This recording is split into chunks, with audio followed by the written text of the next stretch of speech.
Bolsonarista se desespera com fuga de Eduardo Bolsonaro e vira piada na unha do deputado Leonel Hadi. Deputado bolsonarista visivelmente desesperado, chora na tribuna com a fuga do Eduardo Bolsonaro para os Estados Unidos, e vira piada na unha do deputado Leonel Hadi. Espia. Não é fácil. A venezuelização do Brasil é um caminho sem volta. Isso todo mundo já viu. Que há uma perseguição do espectro político desse país, todo mundo já percebeu também. Absolutamente todos os perseguidos, calados, silenciados, banidos das redes sociais, com contas bloqueadas, com pedido de prisão, são basicamente sempre da direita. Que convenientemente eles chamam de extrema-direita sem definirem qual é a diferença entre uma coisa e outra. Todo estelionatário depende do sigilo para continuar aplicando seus golpes. Os autoritários que hoje ocupam as cadeiras de poder no Brasil também precisam do sigilo para continuar cometendo sua perseguição e seus crimes. É por isso que o PT, é por isso que o governo Lula, é por isso que o Supremo Tribunal Federal estão indignados com Eduardo Bolsonaro. Porque ele revelou ao mundo o que todos nós que estamos nesse país já sabemos, que a democracia do Brasil é uma ilusão, é uma farsa, deputada, protagonizada pelo Supremo Tribunal Federal com um presidente fantoche, cujo único trabalho é seguir religiosamente aqueles que são chefes dele e que mandam. Seria mais fácil pro deputado Eduardo Bolsonaro ter ficado quieto. Teria sido mais fácil pro deputado Eduardo Bolsonaro se aproveitar politicamente da exposição. Ele não precisava ter ido à guerra. Ele só precisava se render. Homens de coragem e de fibra não se rendem. Eles vão à guerra. Eduardo Bolsonaro preferiu ficar afastado de seu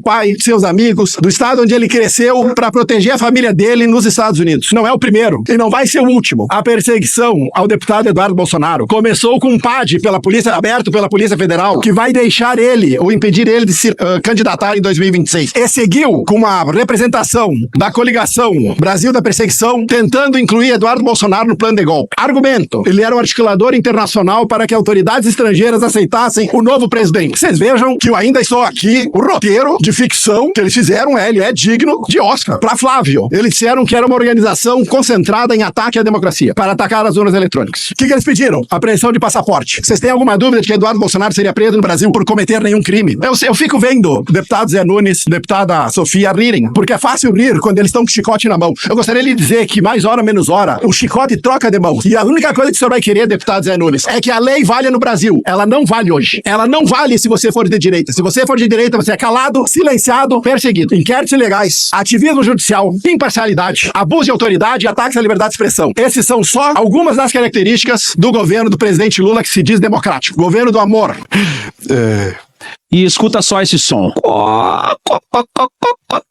Você sabe o que é isso? Fuga das galinhas. Como tem gripe aviária nos Estados Unidos, as galinhas estão todas fugindo para lá. As galinhas verdes, como nós chamávamos os integralistas, estão indo para os Estados Unidos. O Eduardo Bolsonaro, que até pouco tempo atrás dizia que bastava um soldado e um cabo para fechar o STF, agora tá fugindo para os Estados Unidos dizendo que ele tem muito medo pela liberdade do Brasil e ele vai lutar pelos direitos humanos do nosso país. Justamente ele, que junto com o pai dele, defenderam o Ustra na cassação no golpe contra Dilma Rousseff. Aí o Ustra, que explorava mulheres, que torturava crianças, que é o maior ídolo desse grupo bolsonarista da extrema-direita, aí agora estão preocupados com os direitos humanos. Como muda, né, esse argumento? Como é fácil mentir pras pessoas? Ele é tão cara de pau que deve ser por isso que aquela harmonização facial ficou uma porcaria que ele fez. Parece um bonecão do posto. Mas, parabéns, o Eduardo Bolsonaro foi a primeira galinha a ir embora. Talvez agora nós tenhamos as demais, então aqui, ó, olho aberto, Xandão, porque flopou o ato dos bolsonaristas em Copacabana. Aliás, muito patriotas eles, né? Tinha uma baita bandeira dos Estados Unidos, maior que a do Brasil, e eles se dizem patriotas,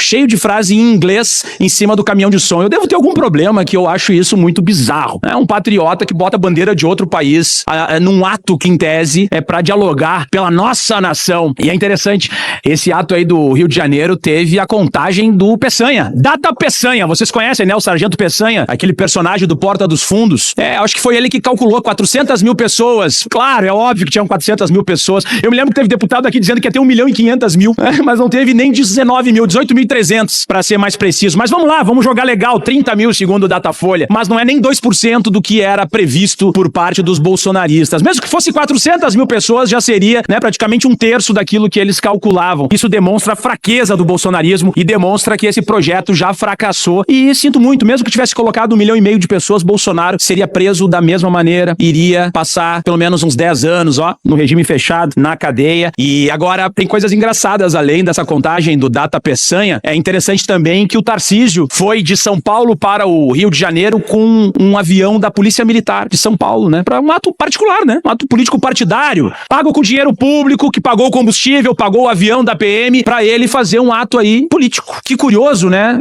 A Polícia Militar do Estado de São Paulo não deve ter mais nada para fazer, a não ser levar o governador com dinheiro público, pago com dinheiro dos contribuintes, para um ato pedindo anistia de vagabundo, né? No Rio de Janeiro. Não tem mais nada para fazer. E quem se divertiu muito, pelo jeito estava muito forte a festa, é o Magno Malte, né? O famoso Magno Malte. Alguns vão chamar de Magno Malta, mas para mim é o Magno Malte. Que estava muito legal com a ação dos patriotas lá, inclusive com violão, que era para ser tocado lá das mulheres na colmeia. Foi constrangedor, inclusive o Tarcísio de Freitas estava constrangido e dizia assim, não me chama aqui que vai dar problema. Então parece a escolha do professor Raimundo, essa galera da extrema-direita fascista brasileira, mas o que eles queriam fazer era extremamente grave e por isso devem ser punidos de forma exemplar, porque nós não podemos conviver com golpistas, fascistas e pessoas que utilizam a mentira, recursos públicos e queriam assassinar ministro do STF, presidente da República, vice-presidente da República e querem passar impunes frente a tudo aquilo que eles articularam e seguirão articulando. E pra quem tá com peninha de vagabundo que tá preso por tentativa de golpe de Estado, por destruir a Praça dos Três Poderes, eu só tenho uma coisa pra dizer. O STF deu alternativa pra essas pessoas, ao invés de serem presas, que elas fizessem um curso sobre democracia, que elas ficassem 2 anos sem redes sociais. E quem permanece preso, desses do 8 de janeiro, é porque negaram. Mais de 600 presos negaram fazer qualquer tipo de acordo com o STF pra não ir pra cadeia. São tão fanáticos esses fascistas que ao invés de ficar 2 anos sem rede e fazer um curso sobre democracia, eles preferiram passar esse tempo na cadeia. E Bolsonaro, a papuda lhe espera. Obrigado.